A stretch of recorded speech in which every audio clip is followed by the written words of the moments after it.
So guys welcome to the channel ratification. तो हम यहाँ पर अब आगे कंटिन्यू करने जा रहे हैं जो हम लोग पढ़ रहे थे। ठीक है, लिविंग वर्ल्ड हम लोग ने ऑलरेडी स्टार्ट कर दिया था। 11th क्लास का जो पहला चैप्टर है उसका जो बेसिकली चैप्टर है वो हमने ऑलरेडी ख़त्म कर लिया है। अब बस 3 चीज़ें और बाकी हैं टेक्स्ट बुक में से पढ़नी, दैट इज़ समरी, और बाकी के 2 हैं जो हर एक यूनिट के स्टार्ट होने से पहले एक इंट्रोडक्टरी पार्ट होता है, वो वाला पार्ट, और जो तीसरा है वो है साइंटिस्ट वाला बॉक्स। ठीक है, ये तीनों ही बहुत ज़्यादा इम्पॉर्टेंट नहीं है। ठीक है, ये तीनों ही मतलब ये दो, ठीक है, ये इंट्रोडक्टरी पार्ट और ये साइंटिस्ट का बॉक्स तो वैसे इतना इम्पॉर्टेंट नहीं है, बट फिर भी हम इसे पढ़ेंगे सेफ साइड पे रहने के लिए, बिकॉज हमें नहीं पता कि एनटीए कब क्या पूछ सकता है। इसलिए हम लोग हमेशा सेफ साइड पे रहेंगे, बिकॉज अब एनटीए पे कोई भरोसा नहीं है। बाकी समरी से तो सवाल आते ही रहते हैं, तो ये इम्पॉर्टेंट है। बाकी इन तीनों का ही जो नोट्स है वो मैं लिख के नहीं लाई हूँ अलग से। ठीक है, मैंने यहाँ पर जितनी भी इम्पोर्टेंट चीज़ें हैं अंडरलाइन हाईलाइट कर दी है बेसिकली। अगर आपको लगे कि ये बहुत ज़्यादा इम्पोर्टेंट है और मुझे लिखनी चाहिए तो आप अपने नोट्स में लिख सकते हो उसे, बट मैंने कुछ अलग से इन 3 चीज़ों के लिए लिख के नहीं लाई हूँ और किसी भी चैप्टर में नहीं लिख के लाऊंगी। ठीक है, समरी के लिए हर चैप्टर में समरी तो रहेगी, बट हर चैप्टर में ये दोनों चीज़ें नहीं रहती है, हर यूनिट के स्टार्ट में रहती हैं। ठीक है, तो ये अगर ये तीनों चीज़ें हैं तो इन तीनों चीज़ों का नोट्स मैं लिख के नहीं लाऊंगी। ठीक है, अगर आपको लगेगा कि ये चीज़ मुझे लिखनी चाहिए तो आप लिख लेना, अदरवाइज़ सिर्फ सिंपली हाईलाइट करके भी आपका काम हो जाएगा। बस उस हाईलाइटेड पॉइंट्स को आपको बार बार खोल के देखना पड़ेगा। देखो, टेक्स्ट बुक में कुछ चीज़ें आपको छोड़नी ही पड़ेंगी, जैसे टेक्स्ट बुक में आपके डायग्राम्स रहेंगे, टेबल्स रहेंगे, ठीक है, फ्लो चार्ट्स रहेंगे, तो वो आपके टेक्स्ट बुक में है, तो आपको टेक्स्ट बुक ओपन करके देखनी ही पड़ेगी। आपको एक कह सकते हैं एक्सक्यूज़ ढूंढना पड़ेगा, एक बहाना ढूंढना पड़ेगा अपनी टेक्स्ट बुक को खोलने के लिए, क्योंकि आपको पता है कि मैं अपने इस चैनल पे टेक्स्ट बुक की एक एक लाइन जो आ सकती है नोट्स में लिखवा रही हूँ रटाने के लिए, बट टेक्स्ट बुक में देखना, ठीक है, वहाँ से जाके पढ़ना बहुत इंपॉर्टेंट है। तो अगर आपके पास एक बहाना रहेगा टेक्स्ट बुक खोलने का तो आप खोलोगे, अदरवाइज़ मान लो डायग्राम, फ्लो चार्ट्स और ये समरी की हर एक लाइन में आपके नोट्स में लिखवा दूँ तो आपका मन करेगा कि सारी चीज़ें जब मेरी नोट्स में है ही तो मैं टेक्स्ट बुक खोलूँ क्यों। तो ऐसा नहीं करना है, हमें टेक्स्ट बुक को भी इक्वली इम्पोर्टेंस देना है। भले ही आप सारी लाइंस को एक्सट्रैक्ट करके नोट्स में लिख रखे हो, बट टेक्स्ट बुक को भी आपको 2 से 3 बार तो अच्छे से पढ़ना है, अच्छे से, नॉट लाइक कि आप बस रीड कर रहे हो, नहीं, रीड करते हुए समझते हुए एकदम बढ़िया से पढ़ना है, कम से कम 3 बार। ठीक है, तो बस स्टार्ट करते हैं, लाइन बाय लाइन पढ़ेंगे, समझेंगे। जो चीज़ें बहुत इंपॉर्टेंट होगी मैं आपको बोलूँगी उसे अंडरलाइन कर लेना, और अगर आप चाहो तो अंडरलाइन करना या उसके बाद आप नोट्स पे लिखना, आपके ऊपर है। स्टार्ट करते हैं। The living world is rich in variety. Millions of plants and animals have been identified and described, but large number still remains unknown. ये तो आपको पता ही है कि बहुत ज़्यादा वैरायटी है इस दुनिया में लिविंग ऑर्गेनिजम्स की। ठीक है, बहुत सारे हैं, मिलियंस ऑफ प्लांट्स एनिमल्स की वैरायटी यहाँ पर रह रही है। ठीक है, और कई मिलियन ऑफ प्लांट और एनिमल्स की जो वैरायटी है हमने आइडेंटिफाई कर ली है, उसको डिस्क्राइब भी कर लिया है। ठीक है, लेकिन बहुत ही ज़्यादा लार्ज अमाउंट के वैराइटीज़ प्लांट और एनिमल के अभी भी अननोन हैं, हम उन्हें अभी भी खोज नहीं पाए हैं। ठीक है, the very range of organism in terms of size, colour, habitat, geological and morphological features make us seek the defining characteristic of living organism. तो जितनी भी रेंज देखते हैं लिविंग ऑर्गेनिज्म के हम अपनी इस दुनिया में, ठीक है, साइज़ के टर्म्स में छोटा बड़ा लिविंग ऑर्गेनिज्म, अलग अलग कलर के लिविंग ऑर्गेनिजम्स होते हैं, ठीक है, अलग अलग हैबिटेट में पाए जाते हैं, अलग अलग मॉर्फोलॉजिकल फिजियोलॉजिकल फ़ीचर्स होते हैं उनमें। तो ये सारी चीज़ें अलग अलग ऑर्गेनिजम्स में देखने के बाद हमारे मन में ये ख़्याल ज़रूर आता है कि एक्चुअल में एक लिविंग ऑर्गेनिज़म का डिफ़ाइनिंग प्रॉपर्टी है क्या, ऐसी कौन सी प्रॉपर्टी है जिसको हम देखें तो हम कह सकते हैं कि भाई ये लिविंग ऑर्गेनिज़म ही है। क्योंकि बहुत ज़्यादा वैरायटी है ना, कोई कहीं किसी हैबिटेट में रह रहा है, कोई किसी हैबिटेट में रह रहा है, कोई किसी तरीके से खाना खा रहा है, कोई किसी और तरीके से खाना खा रहा है, तो सबके अलग अलग तरीके हैं रहने के, अलग अलग तरीके हैं दिखने के। तो बट इतने सारे वैरायटी में भी हमें कुछ सर्टेन कैरेक्टरिस्टिक कॉमन मिलना चाहिए, और मिलता है। ठीक है, कॉमन तरीका मिलता है जिसे हम आइडेंटिफाई कर सकते हैं कि ये पर्टिकुलर ऑर्गेनिज़म लिविंग ही है। नॉन लिविंग नहीं है। जैसे कि हमने देखा था कि मेटाबॉलिज्म किसी भी ऑर्गेनिज्म में पाया जाता हो, अब चाहे वो किसी भी एक्सट्रीम हैबिटेट में रह रहा हो, किसी भी प्लेन में रह रहा है, माउंटेन में रह रहा है, कहीं भी रह रहा है, वो ऑर्गेनिज्म में मेटाबॉलिज्म पाई ही जाएगी। ठीक है, वैसे ही कॉन्शियसनेस किसी भी लिविंग ऑर्गेनिज्म में पाई ही जाएगी, चाहे वो कितना भी छोटे से छोटा हो, कितना भी बड़े से बड़ा हो। वही चीज़ बोल रहा है। ठीक है, in order to facilitate the body in order to facilitate the study of kinds and diversity of organism, biologists have evolved certain rules and principles for identification, nomenclature and classification of organism। ठीक है, जितने भी अलग अलग तरीके के हमारे पास organism हैं, उनको पढ़ने के लिए, उन सभी को कंसिडर करने के लिए बायोलॉजिस्ट ने कुछ रूल्स निकाले थे, जैसे कि आइडेंटिफिकेशन के लिए, नोमेनक्लेचर, क्लासिफिकेशन के लिए ऑर्गेनिज्म के, ताकि हम लोग इतने सारे ऑर्गेनिज्म हैं, सबको एक एक जाके स्टडी नहीं कर सकते, इसीलिए कई ऐसे रूल्स निकाले थे आइडेंटिफिकेशन, नोमेनक्लेचर और क्लासिफिकेशन करने के लिए किसी भी ऑर्गेनिज्म का। The branch of knowledge dealing with these aspect is referred to as taxonomy. तो जो ब्रांच किसी भी ऑर्गेनिज्म का आइडेंटिफिकेशन करती है, नोमेनक्लेचर करती है और फिर उसका क्लासिफिकेशन करती है, वो उस ब्रांच को हम लोग टेक्सोनॉमी बोलते हैं। टेक्सोनॉमी की study of various species of plant and animal are useful in agriculture, forestry, industry and in general for knowing our bio resources and their diversity. तो टेक्सोनॉमी के बाद, ठीक है, इस ब्रांच ऑफ नॉलेज से जो टेक्सोनॉमी की स्टडीज़ हम करते हैं, एक्चुअल में वो काम कहाँ आती है? एग्रीकल्चर में काम आएगी, फॉरेस्ट्री में काम आएगी, इंडस्ट्रीज़ में काम आएगी, और इन जनरल हमारे अर्थ पे किस किस टाइप के, कितनी वैरायटी के बायो रिसोर्सेज हैं, उनकी डाइवर्सिटी क्या क्या है, इसके बारे में जानकारी मिलेगी। ठीक है, द बेसिक ऑफ टेक्सोनॉमी, जैसे कि आइडेंटिफिकेशन, नेमिंग यानी nomenclature, classification of organism are universally evolved under international codes. ठीक है, तो ये तो हमने पहले भी देखा था। Based on resemblance and distinct differences, each organism is identified and assigned a correct scientific biological name comprising two words as per binomial system of nomenclature। तो क्या बोल रहा है, जब भी हमें किसी ऑर्गेनिज्म का साइंटिफिक नेम या बायोलॉजिकल नोमेनक्लेचर करना होता है, ठीक है, तो उसका रिसेम्बलेंस हम लोग चेक करते हैं और डिफरेंसेस चेक करते हैं। बेसिकली ओवरऑल ये कहना चाह रहा है कि किसी भी ऑर्गेनिज्म का नेमिंग करते वक्त हम उसके फीचर्स को चेक करते हैं। ठीक है, वही बात है कि सबसे पहले आइडेंटिफाई करेंगे। ठीक है, आइडेंटिफाई करने के बाद उसका हम लोग नोमेनक्लेचर करेंगे। आइडेंटिफाई का मतलब ही होता है कि चेक करना कि उसमें कौन कौन से कैरेक्टरिस्टिक हैं, फिर उसके बाद उसका नोमेनक्लेचर करना। नोमेनक्लेचर करने के बाद वो बेसिकली किस कैटेगरी में डाला जाएगा, यानी उसकी क्लासिफिकेशन कर देंगे। ठीक है, ये पूरा एक सीक्वेंस पे प्रोसेस होता है, that is identification, nomenclature and then classification, right. और उसके बाद बाइनोमियल नोमेनक्लेचर जो होता है, बाइनोमियल नेम्स वो दो वर्ड के होते हैं। ठीक है, आपको पता है generic name and specific epithet, ये पहले हम लोग ने पढ़ रखा है पिछले 2 लेक्चर्स में। ठीक है, एन ऑर्गेनिज्म रिप्रेजेंट या ऑक्यूपाई अ प्लेस और position in the system of classification. Classification का जो हायरार्की आपको तो पता ही होगा ना, कि पहले स्पीशीज़ आता है, फिर जीनस आता है, फिर फैमिली आता है, फिर ऑर्डर आता है, फिर क्लास, फिर फाइलम या डिवीज़न आता है। डिवीज़न प्लांट्स के लिए यूज़ किया जाता है। ठीक है, फिर आपका एनिमल यानी किंगडम आता है, सॉरी एनिमल किंगडम नहीं, किंगडम आता है।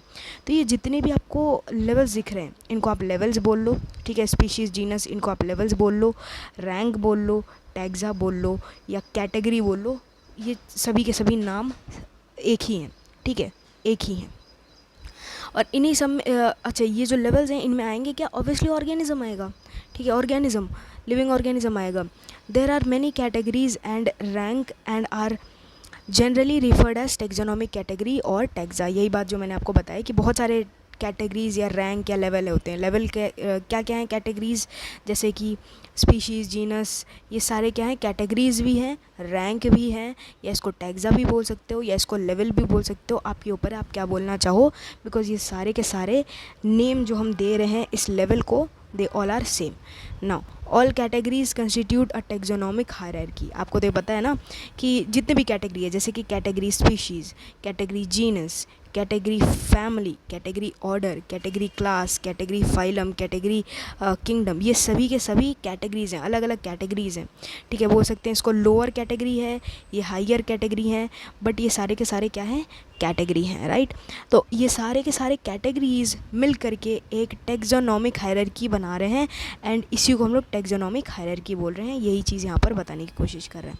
अभी जो लास्ट पैराग्राफ है समरी का, ये बेसिकली हमारे सिलेबस का नहीं है, ठीक है। आपको पता होगा टेक्सोनोमिक एड से लेकर के जितने भी नीचे वाली चीज़ें हैं वो नहीं है हमारे सिलेबस में, बट फिर भी सेफ साइड में रहने के लिए छोटा सा पैराग्राफ है, इसको हम लोग पढ़ लेते हैं, ठीक है। आप चाहो तो इन सब लाइंस को भले ही आप नोट कर सकते हो, बिकॉज ये सारी तो हमने बाकियों में लाइक पहले नोट कर रखी है, इसको नहीं किया तो इस पैराग्राफ में जितनी भी लाइन मैंने हाईलाइट किया है वो आप नोट कर सकते हो, ठीक है। Taxonomist have developed a variety of taxonomic aids to facilitate identification, naming and classification of organism.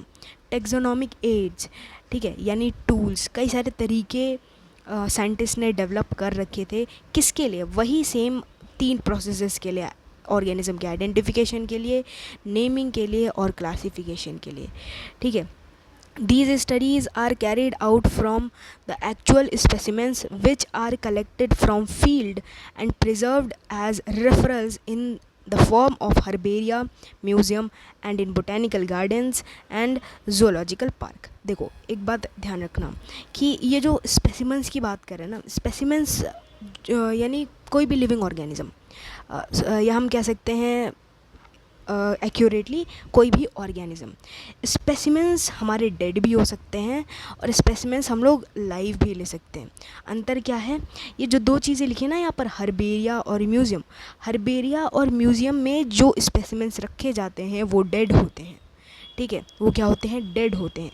और वहीं पर बोटेनिकल गार्डन्स और जूलॉजिकल पार्क में जो स्पेसिमेंस रखे जाते हैं वो लाइव होते हैं।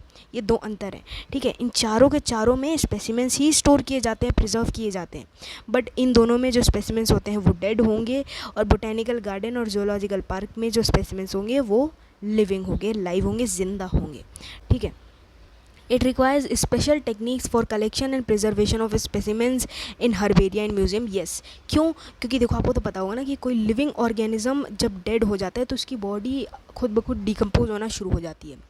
अगर हम चाहते हैं कि वो पर्टिकुलर जो ऑर्गेनिज्म है वो मरने के बाद भी उसकी बॉडी वैसी की वैसी रहे, ताकि हम उसको हर्बेरिया या म्यूज़ियम में स्टोर कर सकें, ताकि सालों साल लोग उसको देख सकें, उस पर स्टडीज़ कर सकें, तो ये बहुत ज़रूरी हो जाता है कि उस लिविंग ऑर्गेनिज्म के डेड होने के बावजूद उसको ऐसे प्रिजर्व किया जाए कि वो डिकम्पोज ना हो, ठीक है। तो उसके लिए special technique, special liquid, special container और जगहों का, इन्वायरमेंट का डेवलपमेंट करना रहता है। लाइव स्पेसिमेंस में वैसी कोई दिक्कत आती नहीं है, ठीक है। Live specimens on the other hand of plants and animals are found in botanical garden and zoological park. वही बताया कि लाइव स्पेसिमेंस मिलते हैं बोटेनिकल गार्डन में और जोलॉजिकल पार्क में, ठीक है। Now taxonomists also prepare or disseminate information through manuals and monograph. Manuals और मोनोग्राफ का भी यूज़ करते हैं इन्फॉर्मेशन लेने के लिए, इतना कुछ डीप डाइव करने की ज़रूरत नहीं है, बस लाइन पता होनी चाहिए कि हाँ ये लाइन लिखी कहाँ है और रट लेना, ठीक है। Now taxonomic keys are tools that help in identification based on characteristic. ये बहुत कॉम्प्लेक्स लाइन है, इसको आप अंडरलाइन कर लेना, समझना इसको बहुत ज़रूरी है। देखो टेक्सोनोमिक कीज़ क्या है, टेक्सोनोमिक कीज़ जैसा कि हमने बोला ना कि हमने पहले एक चार्ट बनाया, ठीक है, हमने पहले कई ऑर्गेनिजम्स पे स्टडी की, हमने एक कैटेगरी बनाई, मान लो ये है कैटेगरी 1। कैटेगरी 1 में हमने कुछ फीचर्स डिसाइड किए, कुछ फीचर्स जैसे कि इसके 4 पैर होंगे, ठीक है, उसके क्या होंगे, आँखों में कुछ होगा, या उसका बॉडी कलर ऐसा होगा, या कुछ ऐसे फीचर्स हमने 4-5 डिसाइड कर दिए। अब हमें क्या हुआ, अब हमें मिला एक ऑर्गेनिज़म, ये था ऑर्गेनिज़म मान लो 1, ठीक है। अब हमने इस ऑर्गेनिज़म पे पहले स्टडी की और इसके फीचर्स चेक किए कि इनमें क्या, इस ऑर्गेनिज़म में क्या क्या फ़ीचर्स हैं। इन फीचर्स को बोला जाता है या इनको हम सिर्फ बोल सकते हैं फीचर्स। चलो मान लो यहाँ जो हमने कैटेगरी 1 में फ़ीचर्स डिसाइड किए थे, इनको हम लोग टैक्सोनॉमिक कीज़ बोलते हैं। क्या बोलते हैं, टैक्सोनॉमिक कीज़, ठीक है। ये एक टैक्सोनॉमिक की है, ये एक टैक्सोनॉमिक की है, ये एक टैक्सोनॉमिक की है, ये एक टैक्सोनॉमिक की है। ठीक है। टेक्सोनोमिक की इसका मतलब क्या है, फीचर्स को ही बोला जाता है। अब क्या है, इस ऑर्गेनिज्म वन को हमने स्टडी किया, हमने देखा इसमें ये फीचर्स पाए जाते हैं। अब क्या होगा, ये फीचर्स पाए जाते हैं, अब हम इन फीचर्स को लेंगे और इस कैटेगरी के ये जो टेक्सोनोमिक कीज़ हैं इनसे मैच कराने की कोशिश करेंगे। मैच कर रहे हैं नहीं, और अगर ये मैच कर गया इसका मतलब इस ऑर्गेनिज्म को इसी कैटेगरी में डाल दिया जाएगा, यानी इस ऑर्गेनिज्म को हमने आइडेंटिफाई कर लिया है। तो क्या आपको समझ में आ रहा है कि टेक्सोनोमिक की क्या होता है? टेक्सोनोमिक की कुछ भी नहीं है, बस एक फीचर्स है, ठीक है, फीचर्स है जो हमें ऑलरेडी पता होंगे, जिसके मदद से हम क्या करेंगे, कोई भी ऑर्गेनिज्म आएगा उसका फीचर्स हम इससे मैच कराएंगे, और उसके बाद मैच कर गए तो यानी उसका आइडेंटिफिकेशन हो जाएगा, राइट। अब यहाँ पर जो समरी वाला पोर्शन है पूरी तरीके से हमने कंप्लीट कर लिया है। आई होप आपको समझ में आया होगा, अगर नहीं आया है तो बस इस वीडियो को पीछे करके देख लीजिएगा, मैं श्योर हूँ एक बार और देखोगे तो समझ में आ जाएगा। अब आगे चलते हैं, इंट्रोडक्टरी वाले पार्ट को कवर करते हैं। क्या बोल रहा है कि ना, biology is the science of life form and living processes, इसको अंडरलाइन कर लेना, बहुत इंपॉर्टेंट है, ठीक है। Biology is the science of life form and living processes. The living world comprises as amazing diversity of living organism, ये तो पता ही है। Now, early man could easily perceive the difference between inanimate matter and living organism. Early man defined some of the inanimate matter like wind, sea, fire, etc., and some among the animals and plants. A common feature of all such form of inanimate and animate object was the sense of awe or fear that they evoked. अब देखो इस line का मतलब क्या है, बोल रहा है कि पहले के ज़माने के जो लोग थे ना, उनको वैसे क्लासिफिकेशन का उतना कुछ नॉलेज तो था नहीं, बट वो क्या है, नॉन लिविंग थिंग और लिविंग थिंग में डिफरेंशिएट करना जानते थे, ठीक है। जैसे कि वो हवा, पानी, आग, इन सबको लिविंग ऑर्गेनिज्म जैसे खुद में और किसी जानवर में अलग अलग आइडेंटिफाई करना जानते, ठीक है। तो बेसिकली उनके दिमाग में ऐसा क्या था, या हम कह सकते हैं कि उन्होंने कौन से कॉमन फीचर्स डिसाइड किए थे जिसकी मदद से वो नॉन लिविंग और लिविंग में डिफरेंशिएट कर पा रहे थे। वो एक सिंपल सी चीज़ थी, क्या था, डर। अगर किसी चीज़ में डर पैदा हो रही है, वो किसी चीज़ को देख के चौंक रहा है, डर रहा है, तो वो लिविंग है। अगर वो डर नहीं रहा है, दैट इज़ सेंस ऑफ एव्यू या फियर उसमें नहीं है, ठीक है, तो वो नॉन लिविंग है। जैसे अगर आप एक पत्थर को डराने की कोशिश करो तो वो डर नहीं रहा है, कोई रिस्पॉन्स नहीं दे रहा है, इसका मतलब वो नॉन लिविंग है। और वहीं किसी जानवर को डराने की कोशिश की जाए, उसको भाला दिखाया जाए, उसको डराया जाए, तो वो डरेगा, इसका मतलब वो लिविंग है, ठीक है। तो इस कॉमन प्रॉपर्टी से, इस कॉमन फीचर्स से पहले के जो इंसान थे उन्होंने लिविंग थिंग और नॉन लिविंग थिंग में डिफरेंशिएट करना सीखा था, ठीक है, वो ऐसे ही करते थे।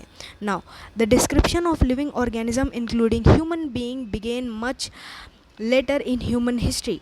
अब देखो लिविंग ऑर्गेनिज्म क्या है, ठीक है, लिविंग ऑर्गेनिज्म में ह्यूमन बीइंग्स भी आते हैं। ये सब जो क्लासिफिकेशन है, डिस्क्रिप्शन है लिविंग ऑर्गेनिज्म का ह्यूमन बीइंग को इंक्लूड करते हुए, वो ह्यूमन हिस्ट्री में बहुत बाद में होना शुरू हुई, ठीक है। उससे इसकी वजह से क्या हुआ, जो societies anthropocentric view of biology को कंसीडर करते थे, ठीक है, एंथ्रोपोसेंट्रिक व्यू ऑफ बायोलॉजी को कंसीडर करते थे, उनको बायोलॉजिकल नॉलेज में लिमिटेड प्रोग्रेस मिली। इसका क्या मतलब, देखो, ठीक है, तो सबसे पहले ये जान लो कि एंथ्रोपोसेंट्रिक व्यू ऑफ बायोलॉजी होती क्या है। देखो एंथ्रोपोसेंट्रिक व्यू ऑफ बायोलॉजी में कंसीडर किया जाता है ह्यूमन बीइंग को, ठीक है। बेसिकली एक कह सकते हैं एंथ्रोपोसेंट्रिक व्यू ऑफ बायोलॉजी यही कंसीडर करता है। आप नेट पे सर्च कर लेना ये क्या होती है। इसमें मोटा मोटा मैं आपको बताऊँ तो सिर्फ इतना ही कहना चाहता है कि जो ह्यूमन बीइंग है, जो इंसान है, वही मेन लिविंग ऑर्गेनिज्म है इस अर्थ पे। तो जितनी भी स्टडीज़ है, जितने भी इम्पोर्टेंट काम हैं, वो ह्यूमन बीइंग के आसपास ही होना चाहिए। तो अब आप यही समझ लो कि ऊपर वाली लाइन बोल रहा है कि जो ह्यूमन हिस्ट्री में लिविंग ऑर्गेनिज्म जब हमने पढ़ना स्टार्ट किया था, ठीक है, लिविंग ऑर्गेनिज्म के बारे में जब हमने पढ़ना स्टार्ट किया था, उसमें सबसे पहले हम लोग ने जो लोअर लिविंग ऑर्गेनिजम्स हैं, जैसे कि अमीबा, बैक्टीरियाज या वैसा कोई लोअर लिविंग ऑर्गेनिज्म, सबसे पहले हमने उन पे स्टडीज़ करना स्टार्ट किया था। उसके बाद कहीं जाकर के बहुत सालों बाद ह्यूमन बीइंग पे स्टडी करना स्टार्ट किया था कि भाई ह्यूमन बीइंग के अंदर क्या क्या है। तो वो सोसाइटी जो ह्यूमन बीइंग को, ठीक है, इंसान को ही मेन सेंटर पढ़ाई का मेन सेंटर मान के चल रहा था, उसको तो पढ़ने के लिए कुछ मिला ही नहीं। क्यों? क्योंकि ह्यूमन बीइंग पे जो स्टडी है वो तो हो ही नहीं रही थी ना पहले। ह्यूमन बीइंग पे जो स्टडी है वो तो बहुत सालों बाद होना शुरू हुई, ठीक है। तो इसी वजह से जो societies anthropocentric view of biology को कंसीडर कर रही थी, जो कंसीडर कर रही थी कि ह्यूमन बीइंग पे ही सारी स्टडी होनी चाहिए, ह्यूमन बीइंग पे ही स्टडी करनी चाहिए, ह्यूमन बीइंग पे स्टडी ही बहुत सालों बाद होना स्टार्ट हुआ, जिसकी वजह से ये जो सोसाइटीज़ हैं उनको बायोलॉजिकल नॉलेज में बहुत लिमिटेड ग्रोथ मिली, ठीक है। क्योंकि देखो यार, लिविंग और ऑर्गेनिज्म में ह्यूमन बीइंग पे स्टडी करने के लिए बहुत एडवांस्ड इक्विपमेंट की भी ज़रूरत होती है, जो पहले के समय में नहीं थी। तो ऑब्वियसली उनको कहाँ से नॉलेज मिलेगी, ठीक है। तो अगर मैं शॉर्ट में समझाना चाहूँ कि ये लाइन क्या कहना चाह रहा है, देखो ऊपर वाली लाइन ये कह रही है कि ह्यूमन हिस्ट्री में, यानी हमारी हिस्ट्री में जो लिविंग ऑर्गेनिज्म की पढ़ाई हमने स्टार्ट की, सबसे पहले लोअर लिविंग ऑर्गेनिज्म जैसे बैक्टीरिया, अमीबा, जो छोटे छोटे और बहुत ही सिंपल बॉडी वाले लिविंग ऑर्गेनिज्म होते थे, उन पे स्टडी करना स्टार्ट किया। जब उन पे स्टडी पूरी हुई, धीरे धीरे हम लोग कॉम्प्लेक्स एरिया में बढ़े, तब जा कर के एकदम लास्ट में कहीं ह्यूमन बीइंग पे स्टडी करना स्टार्ट किया हमने कि एक्चुअल में ह्यूमन बीइंग में क्या क्या होता है। तो इस वजह से कुछ सोसाइटीज़ जो एंथ्रोपोसेंट्रिक व्यू ऑफ बायोलॉजी को कंसीडर करते थे, एंथ्रोपोसेंट्रिक व्यू क्या है, जिसमें माना जाता है कि ह्यूमन बीइंग मेन सेंटर है पढ़ाई का, ठीक है। ह्यूमन बीइंग को ज़्यादा इंपॉर्टेंस देना चाहिए, उस पर पढ़ाई करनी चाहिए। तो ऐसे सोसाइटी के जो मेंबर्स थे उनको बायोलॉजिकल नॉलेज में लिमिटेड ज्ञान मिला, क्योंकि पहले तो ह्यूमन बीइंग से पे स्टडी ही नहीं होती थी, क्योंकि एडवांस इक्विपमेंट चाहिए, बहुत सारे फैसिलिटीज़ चाहिए जो पहले होती ही नहीं थी, तो वो स्टडी करेंगे कैसे, ठीक है। तो ये चीज़ ये लाइन कहना चाहता है। नाउ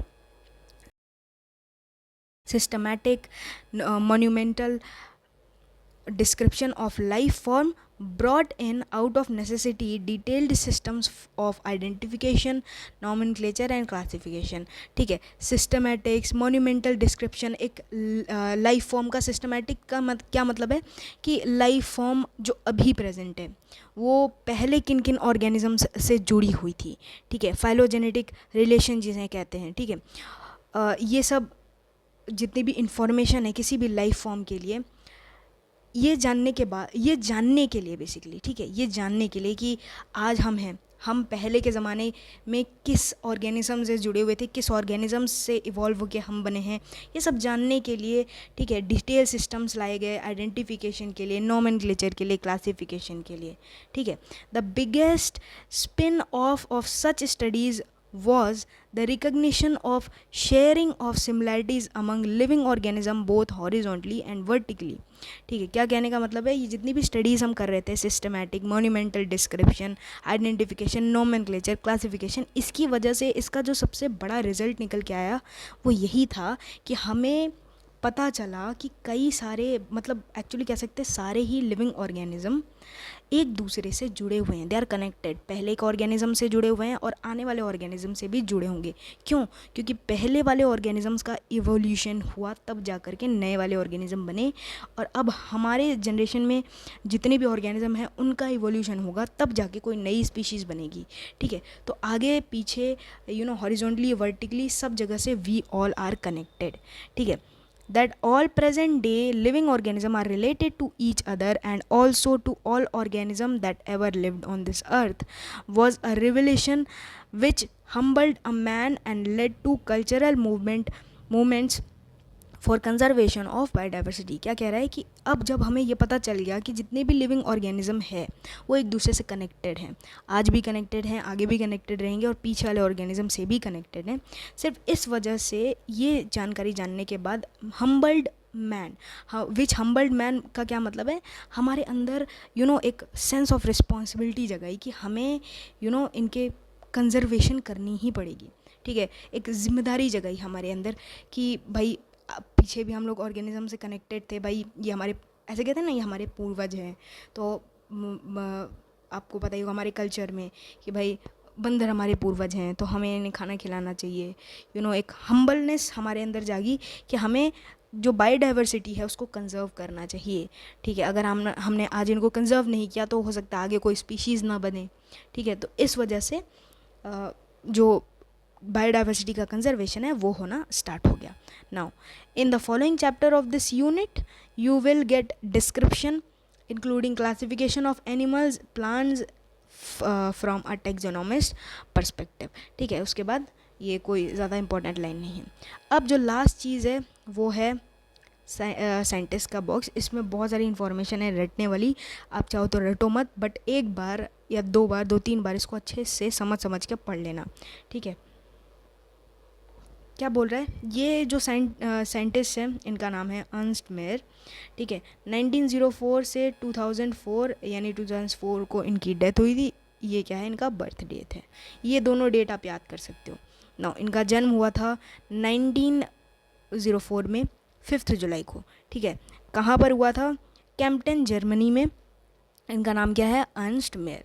ना, हार्वर्ड यूनिवर्सिटी इवोल्यूशनरी बायोलॉजिस्ट थे ये, और इनको 20th सेंचुरी का डार्विन बोला जाता है, the Darwin of the 20th century.